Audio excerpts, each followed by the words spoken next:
Oh, hello, this is Tak Chung from Walk with Tak. Welcome to my YouTube channel. If you enjoyed this video, please like, subscribe, and share. Please write to me at walkwithtak@gmail.com if you have any question regarding this video or any other videos that I have, and also provide me some recommendation of topics that you would like me to cover. When you write me by email, I can provide you a more thorough answer, and I will reply to your question promptly.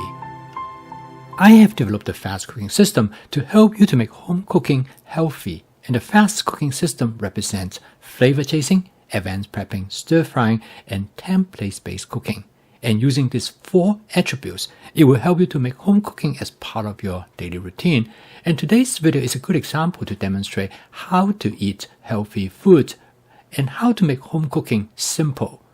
In this case, I'm going to demonstrate to you how to cook with a baby bok choy. Now, the baby bok choy, through advanced prepping, it is very simple and easy for you to cook it anytime you want.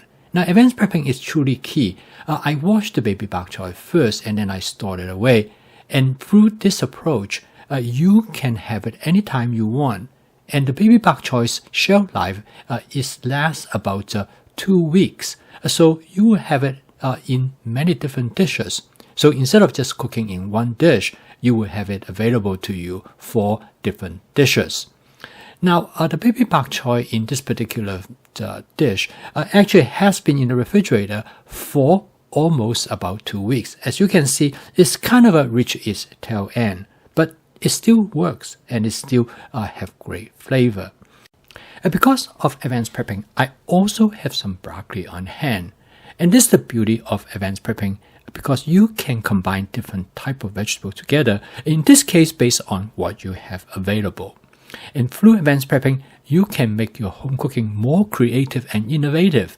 The combining of the baby bok choy and the broccoli is something that I have not done before. But I know that it will turn out well because I use a basic template for stir-frying vegetables. And this basic template allows me to apply to many different kinds of vegetables. In here, you notice that I add a little bit more cooking oil. I start out with as little cooking oil as possibly can. This way will make sure that I do not consume excess amount of cooking oil. And it is easy to add some more as you progress in your cooking. The cooking oil is important because the cooking oil will raise the temperature of the baby bok choy up to the temperature range somewhere between 250 to 350 degrees Fahrenheit. This is the temperature where the Maillard chemical reaction takes place, which will create flavor molecule on the surface of the food ingredients. This is really important, particularly for cooking vegetable, because by stir-frying the vegetable, it makes them taste much better if you steam them, and this is a key step in help you to eat more vegetables. Now, after I stir fry for a little bit while, I put additional amount of cooking oil. As you can see, I make adjustments along the way. Now, if you don't put cooking oil to the food ingredients, particularly if the wok is very hot, it will have a tendency for you to burn the food ingredients. But in some case, this is exactly what you might want to do. In this case, I just want to make sure that I stir-fried it sufficiently so I will be able to create flavor molecules through the Maillard chemical reaction, which is by far the most important chemical reaction in culinary science. Here again, advanced prepping starts to play an important role in cooking this dish.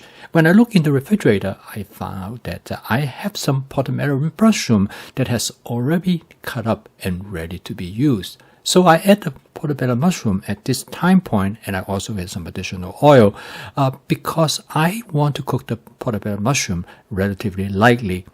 This is a demonstration of what is known as sequential stir frying. What this method is that you add the ingredients that you want to cook the least toward the end of the cooking process. And since I do not want to overcook the mushroom, I would like to retain their texture. Therefore, I add them toward the end. And I also add some additional oil because a mushroom has a tendency to absorb oil. So at this point, I am stir frying everything together, and the wok is very hot and the temperature is probably right around the Maillard temperature range. So I am generating great flavor molecule from these food ingredients. And this is why stir frying provides much better flavor than if you have boiled or steamed the vegetables. Template-based cooking is one of the 4 attributes of my fast cooking system. In here, what I'm doing is that I use the vegetable stir-fry template. And because the template is the same, what I am doing is that I'm substituting different type of vegetable components. And this allows me to create diversity of the dishes that I try to cook. The last step is that I'm going to season the dish very lightly with some oyster sauce. In addition to that, I'm also going to season the dish with my basic seasoning mix. The basic seasoning mix is low in salt and high in umami flavor. It's designed to enhance the natural flavor of the food ingredients, particularly with vegetables. I have it available on Amazon, and you can find the link in the video below. You can also take a look at the video which I describe the different components in the basic seasoning mix, and you can actually assemble those components and create your own mix as well. So now the dish is done. The total cook time is a little bit over 7 minutes. As you can see, because I have all the food ingredients already ready in my advanced prepping, cooking this dish is relatively simple. A template-based cooking is truly a very flexible and efficient cooking method because you don't have to follow any particular recipe. So this dish, after I cook it, I also cook another dish, which is some chicken. This is a teriyaki chicken that I'm going to lay on top of this vegetable medley dish. I call this method combinatory stir frying. Basically, I stir fry 2 separate dishes and then combine them together. So in this case, I can retain the flavor of those food ingredients. For example, I can retain the flavor of the chicken provided with a crispy texture, and then also the teriyaki flavor. And then at the same time, I can keep the vegetable with its own flavor. So I'm post a video each day to help you to make home cooking as part of your daily routine using my fast cooking system. If you'd like to learn more about this cooking system, please subscribe to this YouTube channel. So keep on cooking. I will see you tomorrow.